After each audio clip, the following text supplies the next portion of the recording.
El corazón tiene razones que la razón desconoce. La fe y la razón no se excluyen. El nuevo continente. Razones para la fe. Con el pastor, teólogo, apologista y escritor Arturo Rojas y su esposa Daisy Guzmán, consejera y comunicadora social. Razones para la fe.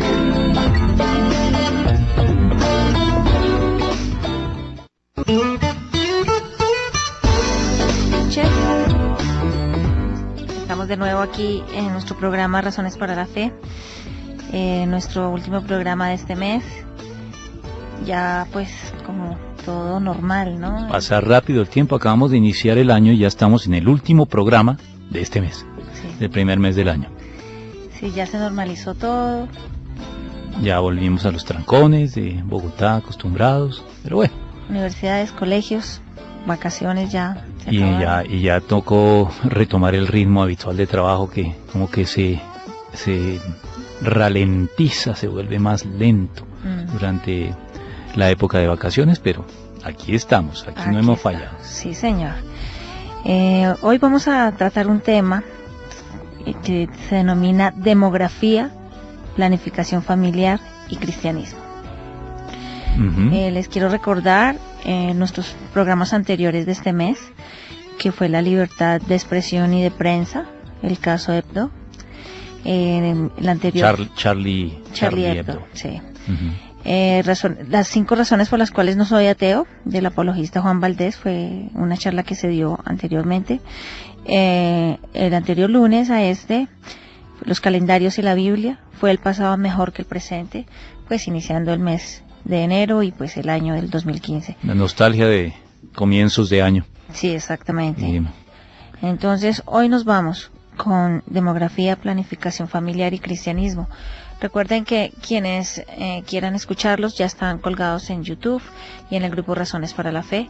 Los que quieran hacer aportes, pues estamos abiertos en la parte de internet, el grupo Razones para la Fe, los que quieran interactuar.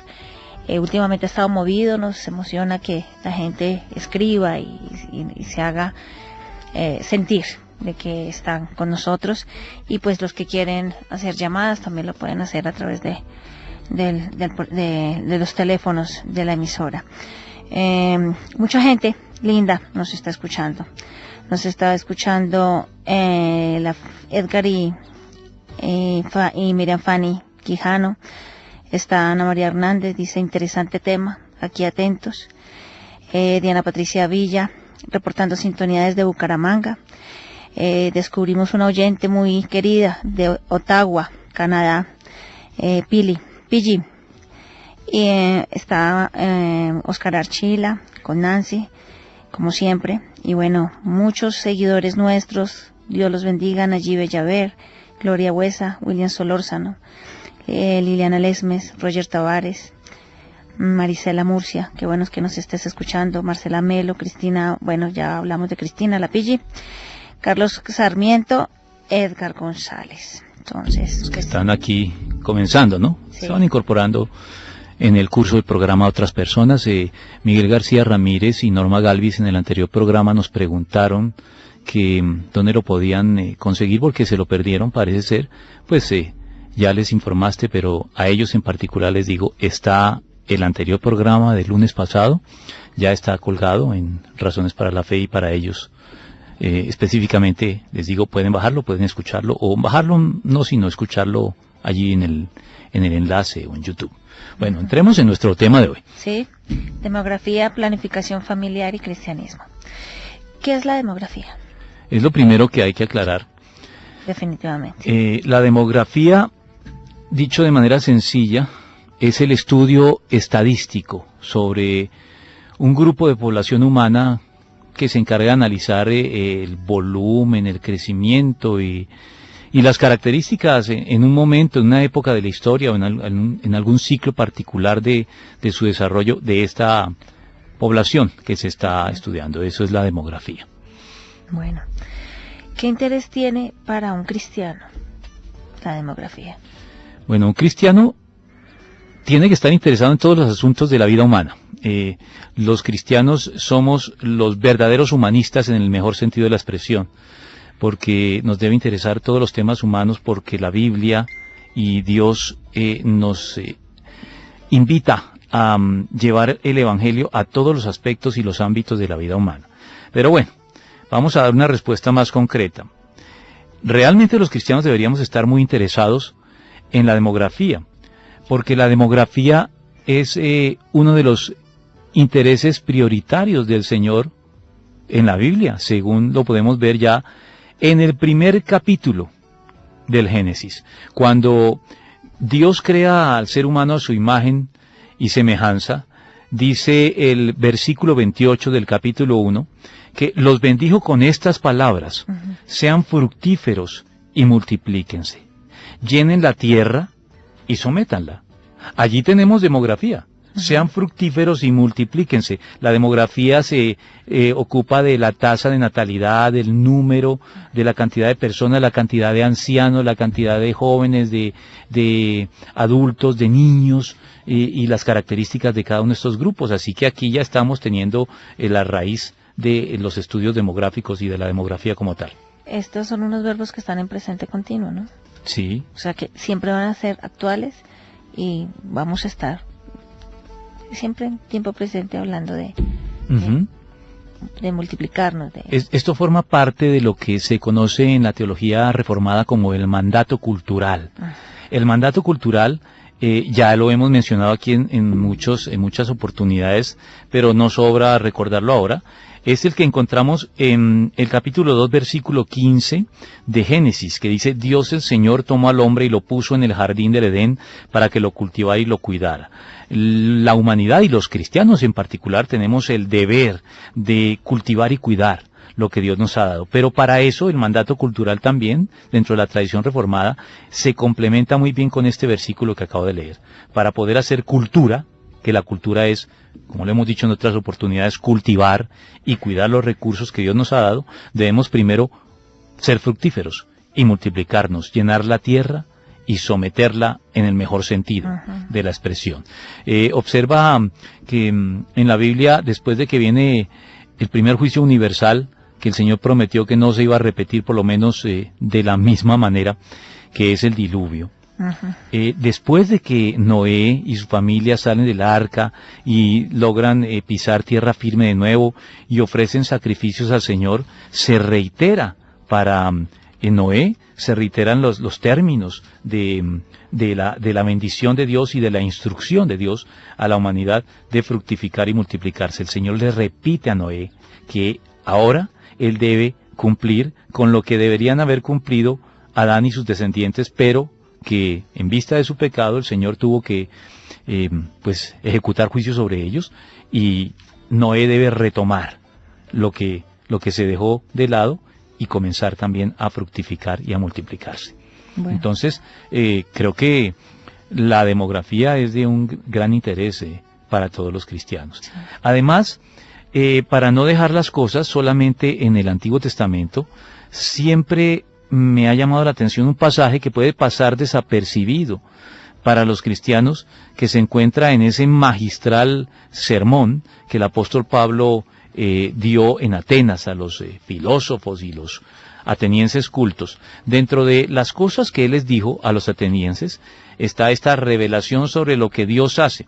En el versículo 26 del capítulo 17 de Hechos de los Apóstoles, el apóstol Pablo, dirigiéndose a este grupo de personas que lo escuchaban allí en el Areópago ateniense, les dice: de un solo hombre hizo todas las naciones para que habitaran toda la tierra, y determinó los periodos de su historia y las fronteras de sus territorios. Dios planificó la historia de tal manera que asignaba a cada grupo humano un territorio particular en el momento, en cada momento, en cada época de la historia. Así que esto también tiene que ver con la demografía. Por lo tanto, yo creo que los cristianos debemos tener un interés especial en la demografía, de pronto más que el inconverso, el no creyente, la persona secular. Bueno, es un tema definitivamente muy actual, porque si vamos a ver, sociedades como la europea, aún la gringa y la latina, pues creo que el fructificar y el multiplicarnos se está volviendo como cada vez en menor cantidad, ¿no? Ya muchas parejas no quieren tener hijos, otros se quedan con uno, los más valientes van con dos, pero sí, la cosa está como complicándose, ¿no? Sí, hay unas problemáticas que yo creo que vamos a tratar siquiera de dejar esbozadas y de trazar algunas líneas de reflexión alrededor de ellas en este programa, porque no podemos pretender resolver todas las inquietudes que surgen alrededor de este tema. Sí, todo es respetable, ¿no? Incluso parejas que no tienen problema para la fertilidad, pero incluso no están dispuestos a tener hijos, ¿no? Bueno, tiene que ver con el tema de hoy. Yo creo que en el desarrollo de vamos a tratar esas cosas que estás mencionando tú. Bueno, es cierto que si la población sigue creciendo al ritmo actual, que aún así ha bajado, pero sigue creciendo, ¿tú crees que los recursos naturales no alcanzarían para alimentar a una población tan grande? Sí, aclaremos una cosa antes. Tú te estás refiriendo a algunos problemas focalizados. Hay grupos humanos que ya no están, tienen una tasa de natalidad muy baja.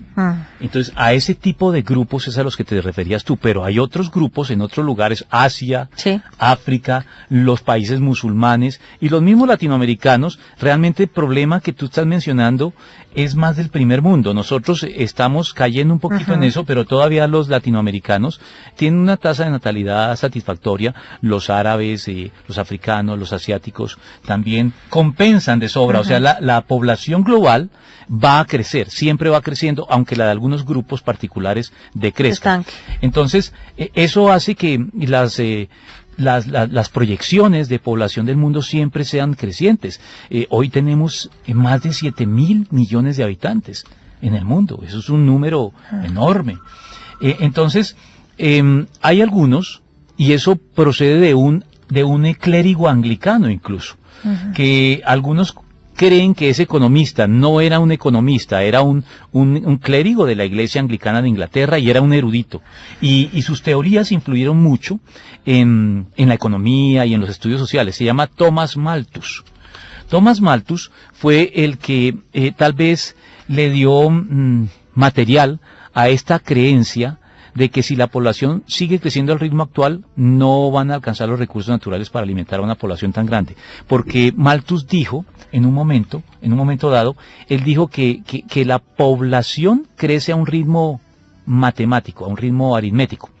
Mientras que estoy invirtiendo las cosas, discúlpame. Él dice que los recursos naturales crecen a un ritmo aritmético, mientras que la población crece a un ritmo geométrico.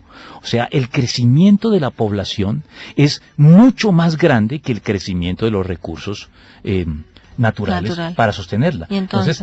Esa teoría, es una teoría, es la teoría de Malthus. Él incluso dijo que eso iba a ser crisis y que la población mundial iba a colapsar para finales del siglo XIX. La verdad es que sus predicciones no se han cumplido. Pero sigue teniendo mucha influencia en el pensamiento económico Malthus. Se habla de una catástrofe malthusiana cuando el balance entre los recursos y la población es muy desigual. Pero eso suena muy catastrófico. Sí, pero eso... ¿Tienes razón? De alguna manera. La verdad yo no lo creo. Yo no creo... Yo creo que el problema es más de distribución de la riqueza.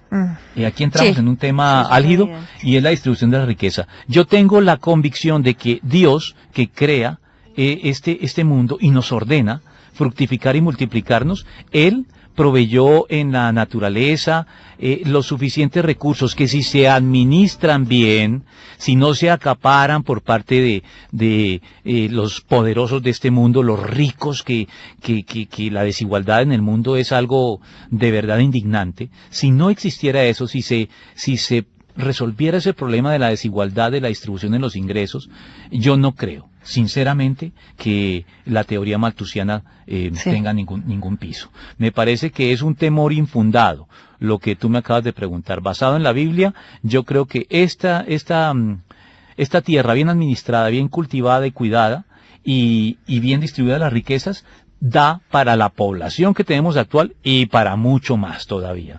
Así que me parece que desde la óptica cristiana este es un temor infundado. Dios tiene el control de todo, ¿no? Sí, si nos dice que fructifiquemos y nos multipliquemos, ¿tú qué crees? Que Él ha dado todos los recursos para hacer las cosas como deben ser. Sí, definitivamente así es. ¿Cuál es la cantidad ideal de hijos que debe tener un matrimonio cristiano actual? La cantidad ideal, bueno, ese es un tema que no se puede establecer con precisión, ¿no? Yo no creo que alguien pueda encontrar en la Biblia una instrucción específica sobre este asunto. Realmente, la cantidad de hijos que debe tener un matrimonio cristiano es un asunto de conciencia y de decisión de ellos. No hay una norma en la escritura que nos indique cuál es la cantidad ideal de hijos. Yo creo que lo que debemos tener en cuenta es que podemos tener la cantidad de hijos que podamos educar de manera responsable en el temor de Dios, brindándoles todas las necesidades, supliendo las necesidades que ellos tengan hasta sacarlos en la edad adulta ya formados y capacitados para ver por sí mismos, no solamente en habilidades, talentos, profesiones, sino también en principios y valores. Creo que ese es el criterio que debemos tener en cuenta los cristianos. La cantidad de hijos que podamos sacar adelante de manera responsable y en el temor de Dios, esa es la cantidad que podemos tener. Para algunos serán un número significativo, para otros será uno no más. Y no hay ningún problema en ninguno de los dos casos. Eso es algo similar a lo que sucedía ¿te acuerdas con la parábola de los talentos? Que el Señor reparte de manera desigual, sí, y de la misma manera a cada uno de los que recibieron los talentos correspondientes les pide de manera proporcional. Entonces, pienso yo que ese mismo criterio se debe aplicar a la procreación de hijos. La cantidad de hijos que podamos sostener. Aunque fíjate que hay algo que no es que vaya a poner esta obligación sobre los matrimonios que de pronto tienen un hijo nomás o no tienen hijos. Hay matrimonios que no tienen hijos. Pero hablando con el doctor Antonio Cruz, que le gustan mucho estos temas, no sé si hablando o leyendo un libro de él, no estoy seguro. Que es más o menos lo mismo. Es que a veces hablo con él de lo que escribe en sus libros. Pero él decía en uno de estos libros que para cumplir con nuestra responsabilidad de fructificar y multiplicarnos, una pareja debería tener 2 hijos por lo menos, porque es el relevo, ¿ves? La pareja somos tú y yo, es decir, nosotros estamos escasamente cumpliendo, sí, porque nosotros tenemos también una pareja de hijos, un hombre y una mujer. Así que ya, digamos, hemos cumplido lo mínimo, porque nosotros cuando vayamos envejeciendo, nuestros hijos van a estar para tomar el relevo. Y tiene mucha lógica, eso no requiere matemáticas o cálculos muy exigentes, es matemática elemental. Claro, si la pareja, el matrimonio somos 2, y queremos prolongar nuestra estirpe y cumplir nuestro deber de fructificar y multiplicarnos, por lo menos 2 hay para mantener la misma natalidad. Si se puede 3, pues sí, ya ahí se comienza a tener una ganancia, una ventaja. Pero mira, me acuerdo en ese momento de una pareja con la cual hablábamos y pues llevaban 14, 15 años de casados y les pregunté que si tenían hijos. Y no tenían, me decían que no pensaban tener. Ella viene de un hogar disfuncional y había quedado un poquito como desilusionada de la parte familiar y de la crianza. Y el muchacho venía de ayudar a criar los hermanos menores. Entonces, a mí me quedó como un sinsabor, porque pues es como una actitud muy egoísta y muy cómoda, de no tener propósitos con profundidad, con que trasciendan, porque pues uno compra casa, compra carro, va y viaja, vuelve, pero ¿por qué no un propósito que vaya más allá, como levantar un hombre o una mujer de bien para la sociedad? Sí, de hecho la paternidad y la maternidad exigen sacrificios, y me parece que lo que estás diciendo se aplica, no sé si a todos los casos, cada uno, los motivos los juzga el Señor, pero dicho de manera genérica, me parece que si una pareja de casados no quiere tener hijos porque no quiere salir de su zona de comodidad, sí. Está siendo muy egoísta y no está cumpliendo con lo que el Señor ordenó cuando estableció el matrimonio: fructifiquen y multipliquen, se llenen la tierra y sométanla. Hay parejas que tienen dificultad para tener hijos, y Esa es otra cosa, sí. que los buscan, pero esa postura tan cómoda sí me parece que no es muy recomendable. Muy altruista, me parece. O sea, cuando uno va a mirar... Bueno, altruista no, egoísta. Egoísta. Sí. Egoísta. Uh-huh. Pero cuando uno va a ver y tienen mascotas y están llenos de animales en su casa, y uno dice, pero bueno, uh-huh. ¿y? Sí, pienso igual. Es cuestión de opinión, no podemos hacer de esto un dogma y condenar. Pero sí, mi opinión es que les falta salir de su zona de comodidad, y parte de nuestra responsabilidad cristiana es dejar una nueva generación que sea mejor que nosotros, que tenga el temor de Dios y que pueda recibir el testimonio o la estafeta que nosotros le entregamos como en una carrera de relevos, para que ellos sigan avanzando hacia la meta del supremo conocimiento de Dios en Cristo Jesús, como lo dice el apóstol Pablo. Sí, los hijos son propósitos que trascienden y que valen la pena. Uh-huh. Estamos con Gloria Bermeo, Bejarano, Jesús Andrés Carrillo, Carlos Sarmiento, Edgar González, Gabriel Darío Posada, Caro Fernández, Narda Ortiz. Bienvenidos, qué bueno que nos estén escuchando. Con Ligia Rojas, con Enrique Guzmán, nos motivan para seguir trabajando, así que vamos a dar paso a nuestros anunciantes y regresamos. Seguimos con Razones para la Fe. En nuestra emisora Nuevo Continente, la alternativa diferente, 46 años evangelizando a Colombia. Nos encontramos en ese momento manejando el tema demografía, planificación familiar y cristianismo. Bienvenidos a todos nuestros oyentes, Diana Patricia Villa, Felman Velázquez, qué bueno que nos estén escuchando. Entonces, estábamos hablando sobre cuántos hijos podría tener. Y ya te había respondido esa pregunta. Está perfecto, así. ¿Cómo se puede como detectar el problema actual en el mundo desarrollado en cuanto a la tasa de natalidad?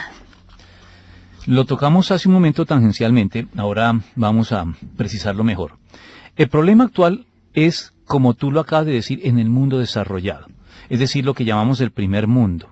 Países como los países de Europa occidental, sobre todo, aunque pues Europa oriental también puede seguir esas mismas tendencias. Canadá está experimentando también eso. Aquí tenemos a Pili escuchando desde allá, y creo que hemos tenido otros oyentes desde Canadá. En Canadá también la tasa de natalidad es muy baja.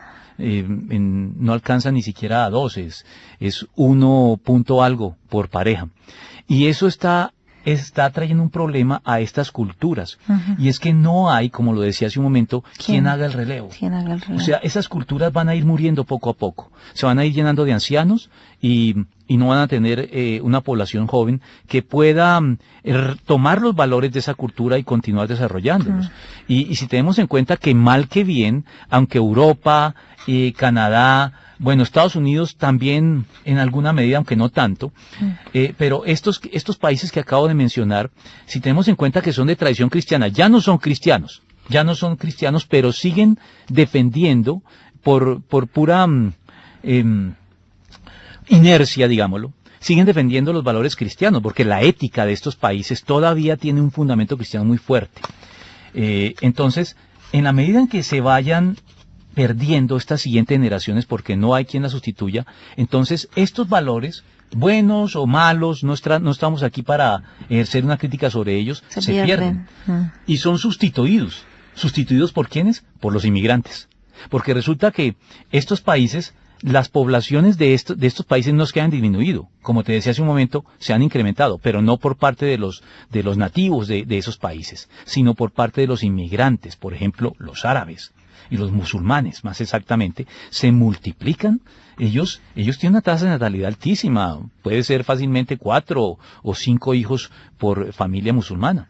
Ellos son entonces los que van a hacer el relevo. No se equivocan los que afirman que de aquí a un tiempo Europa será musulmana, que habrá gobernantes musulmanes, si no se revierte de algún modo esta situación. Esa es la problemática que enfrentan estos países. Canadá, por ejemplo, por eso es que tienen unas políticas de inmigración que quiere llevar cierto tipo de personas que son jóvenes, que están en capacidad de procrear y que tienen proyección profesional, precisamente para llenar el vacío que su baja tasa de natalidad está generando en cuanto a prolongar y a permitirles extender su cultura a lo largo de muchas más generaciones. Ese es el problema actual que tiene el mundo desarrollado en cuanto a la tasa de natalidad, y no es un problema de poca monta, es un problema que hay que pensarlo y buscarle alguna solución, me parece a mí, y nosotros debemos estar advertidos para no caer en lo mismo. Sí, claro. En Estados Unidos, no sé si viste ayer Miss Universo, que ganamos, Colombia quedó en Miss Universo, se arreglaron los problemas del país, ¿no? Eso sí, ya se arreglaron los problemas del país, eso debe ser, no demora el que diga que es cristiana y todo el asunto, porque... Pero mira, después de 57 años, pues es bueno que Colombia saque la cara por otra cosa positiva, además del deporte, además de muchas cosas. Bueno, las mujeres colombianas somos muy lindas. Son lindas. Sí, no, lo que pasa es que yo a veces soy un poquito mordaz en esto porque nosotros somos muy noveleros en relación con estas cosas y no soy de los que critican los concursos de belleza como si fuera un mercado de carne, cosas. Hay algunos críticos de ese estilo, yo no soy de esos, pero tampoco me parece que sea el gran acontecimiento como para salir a la calle y empezar a pitar como cuando la selección Colombia gana. Me parece más meritorio eso un triunfo deportivo, pero no estoy en contra de esto, lo digo con un poquito de gracia y te decía, ¿por qué mencioné todas estas? Hasta ya no te puedo decir. ¿En qué estábamos? Me perdí. Que viste algo anoche viendo el reinado que tenía que ver con cómo afrontar pues la situación desde la óptica cristiana. Sí. Bueno, no, la verdad es que sobre la verdad es que me problema de la natalidad. Discúlpenme, pero aquí estamos en una tertulia que a veces... Erika, ¿nos ayudas, Erika, aquí en el máster? Bueno, retomemos donde estábamos, ya de pronto me acordaré. Bueno, estamos hablando, pues, cuál era el problema actual en el mundo desarrollado en cuanto a la tasa de natalidad. Bueno, ya lo explicaste muy bien. ¿Cómo podemos nosotros afrontar como cristianos esta situación? Obviamente, ya me acordé por qué lo dije. Porque estamos muy desorganizados. A mí, pues obviamente yo quería que ganara Colombia, porque... Me parece muy linda además, pero para mi gusto personal me parecía más linda la norteamericana. Ese es mi gusto, mi gusto personal. Y fíjate que era de origen ascendencia latino, mexicano. Porque también en Estados Unidos la inmigración, Estados Unidos es un país de inmigrantes, pero en este momento la población latina está copando espacios, porque la población latina, entre otras cosas, tiene una tasa de natalidad más alta que la población norteamericana. Y eso hace que de manera no planificada incluso se vayan copando esos espacios. Y por ejemplo ya la representante de Estados Unidos para el concurso de Miss Universo no es propiamente el estereotipo típico de la norteamericana, sino ya es una de ascendencia hispana, mexicana, para ser más exacto. Sí, ya no se ven monos Era eso, claros. Me acordé, menos mal que no quedamos ya ahí. casi no se ve el típico gringo, ¿no? Hay mucha mestizaje, hay mucha cara muy latina, muy hispanos, se habla español en todos lados. Pero eso tiene bueno Estados Unidos, ¿sabes? Estados Unidos es un país de inmigrantes. La grandeza de Estados Unidos está en sus inmigrantes y que los logra integrar. Los latinos debemos integrarnos sin perder nuestras características propias, debemos integrarnos a la nación que nos acoge. Y Estados Unidos no pone mucha resistencia, siempre habrá racismo, pero en Estados Unidos es menor. Estados Unidos es un país que entre los del primer mundo ha logrado superar muy bien ese racismo, por ejemplo, hacia la raza negra. Tenemos ahora a Estados Unidos con un presidente afroamericano. Entonces eso es bastante significativo. No sucede lo mismo en Europa. Mira que el problema con Europa es que ¿y por qué el Estado Islámico está reclutando a combatientes dentro de la misma Europa? Porque la inmigración musulmana que llegó a Europa fue recibida por Europa, pero fue recibida con reservas. Nunca se le ha permitido integrarse. Se le ponen muchas trabas a la integración, se les aísla, se les admite en el territorio, pero se les da los trabajos que los europeos no quieren hacer, no se les da las mismas oportunidades, y eso ¿qué genera? Resentimiento. Pues, me aceptan en un país, pero no me acogen de lleno, no me permiten integrarme. No es propiamente, no son propiamente los musulmanes, hablo de los musulmanes moderados, no de los yihadistas extremistas.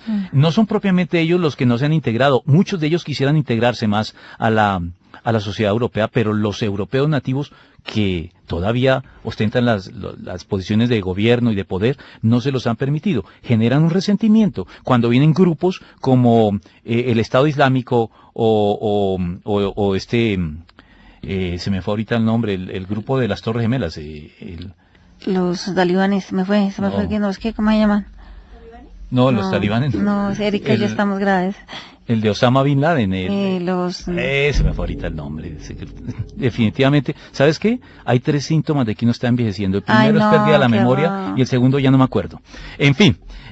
Al-Qaeda, por favor. Sí.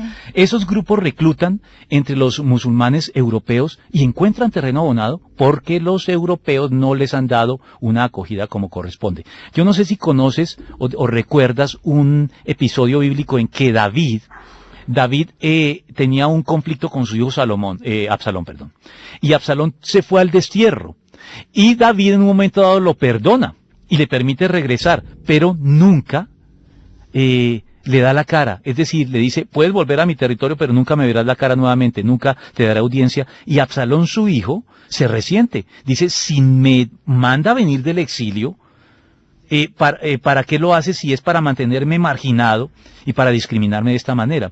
Entonces eso hace que Absalón finalmente levante una revuelta contra su propio padre. Creo que sentimientos de ese estilo se están incubando en los musulmanes europeos. Bueno, y nuestro tema sobre libertad de prensa del lunes pasado, el caso de Charlie Hebdo, es más o menos lo mismo, solo que un poco más virulenta la cosa y agresivo de ambas partes. Pero mira, eso es parte del mismo fenómeno. Sí, y es que recordé algo. Estamos hablando de cómo se puede afrontar esta situación.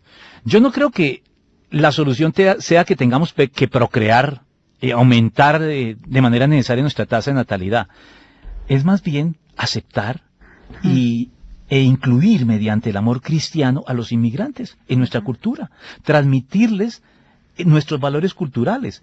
Yo no creo que el asunto tenga que ver con la etnia, que si no es descendiente consanguíneo mío, entonces mi cultura se va a perder. No, yo creo que uno puede tomar a un inmigrante, acogerlo, y si él ve el valor y las bondades de los valores de mi cultura y los acoge, mantenemos el relevo. Ellos van a darle continuidad a los valores cristianos, al margen de que sean de origen étnico, de nuestro origen étnico. Pero mira que incluso el Señor habla mucho de acoger a los extranjeros, de amar a los extranjeros, pero a veces somos muy racistas y muy nacionalistas. Y de hecho, Colombia, Bogotá se está llenando de mucho extranjero. Y los extranjeros deben ser bienvenidos. El Señor habló, como tú lo dices, mucho a favor de acogerlos y de tratarlos bien, de transmitirles nuestros valores cristianos. Pero marginándolos y discriminándolos no lo vamos a lograr. Hay que ejercer ahí el amor cristiano. Acogerlos. Que acoge a la gente, que aunque no sean en principio tan simpáticos como nos gustaría, de todos modos, mantenemos nuestros brazos abiertos y les decimos, los amamos, a pesar de que no compartamos algunas de sus creencias o algunas de sus actitudes. Aunque esas mezclas son interesantes. El amor cristiano es el que puede ganar a los inmigrantes y lograr que los valores se transmitan, así no sea a través de nuestros propios hijos consanguíneos. Sí, así es. Dice Marcela Melo, en sintonía, no tengo hijos, pero creo que si Dios nos ordena multiplicarnos es porque Él proveerá. Sin embargo, cada vez se dan más casos de infertilidad o problemas para procrear. Creo que 2 es un buen número. Gracias. Bueno, estás con nosotros en eso. Sí, no, hay definitivamente muchos problemas de infertilidad porque pues En este momento las parejas se están casando no tan jóvenes, viajan mucho, estudian mucho y cuando empiezan a procrear ya están sobre los 30 y ya empieza a complicarse la cosa. Los estilos de alimentación, de vida son muy complicados, hay obesidad, pero pienso que si se tiene todas estas cosas en cuenta, se puede trabajar en un periodo, en una etapa pues entre 26 y 30 años sin problema.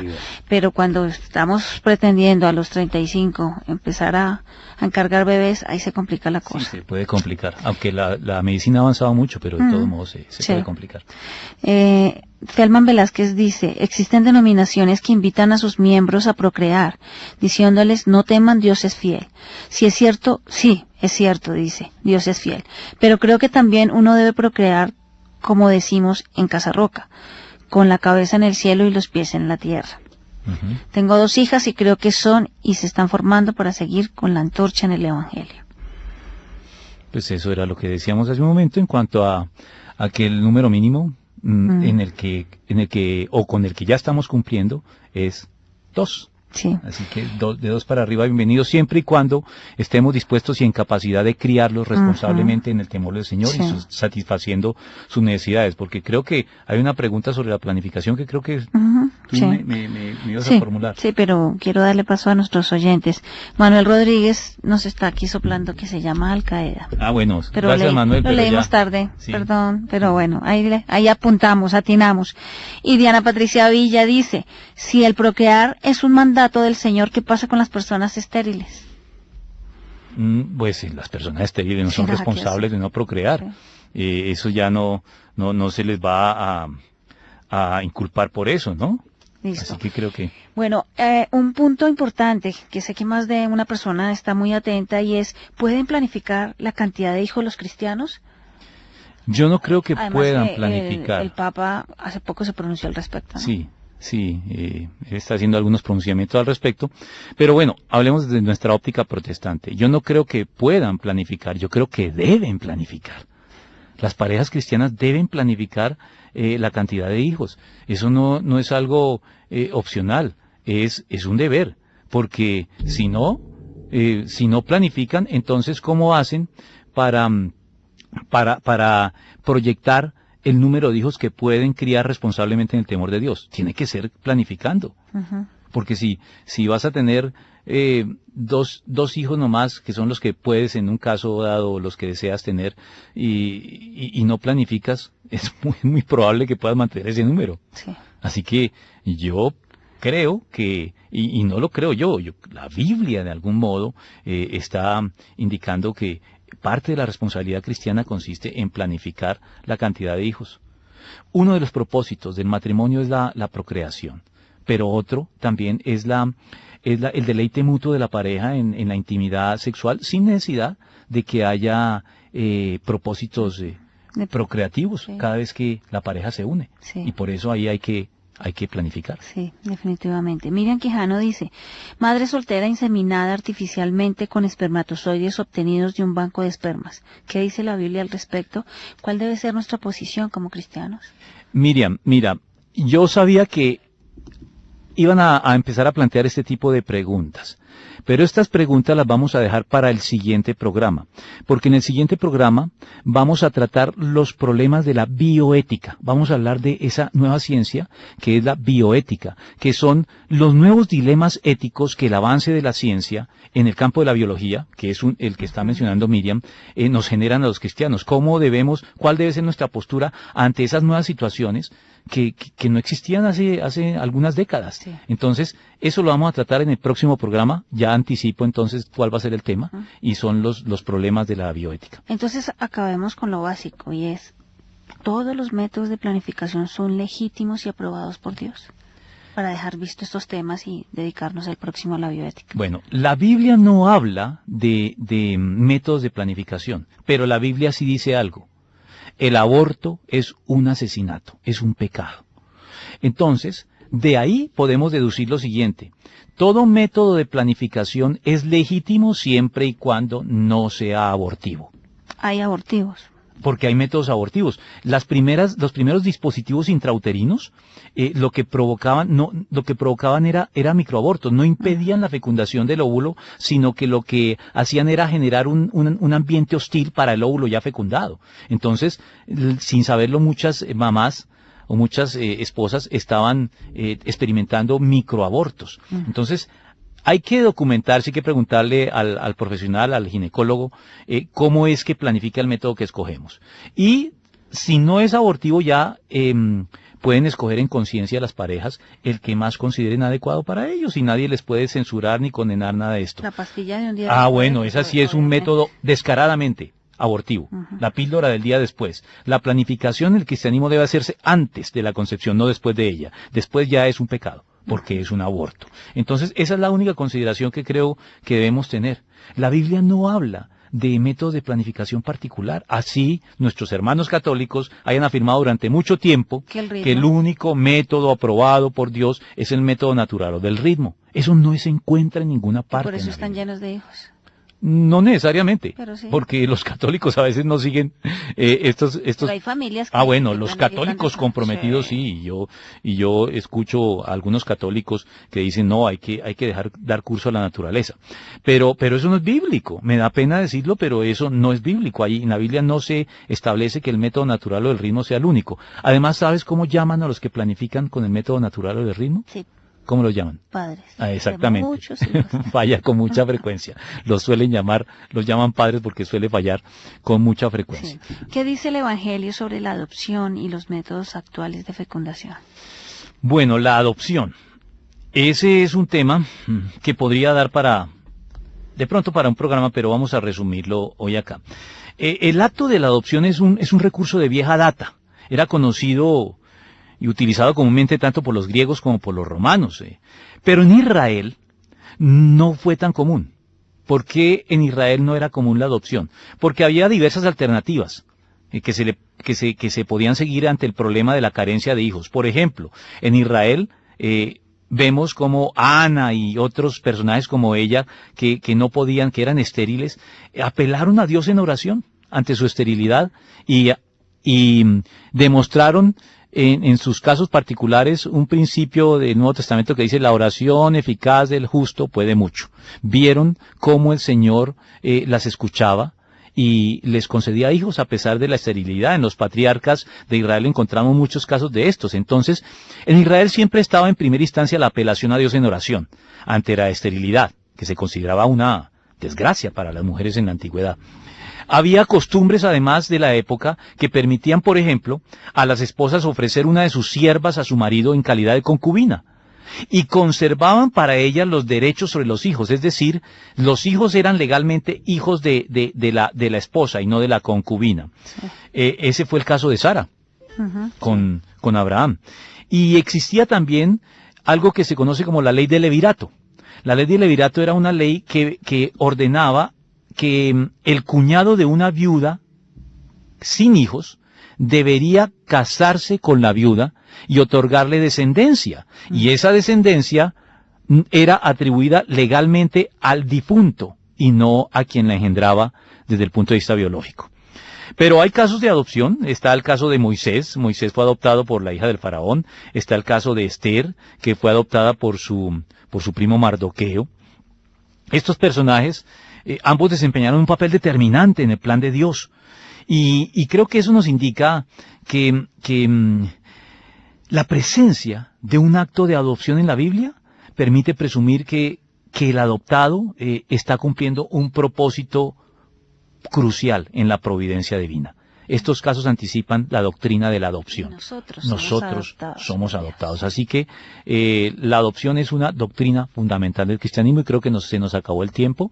Me están indicando aquí, Erika, que no podemos seguir.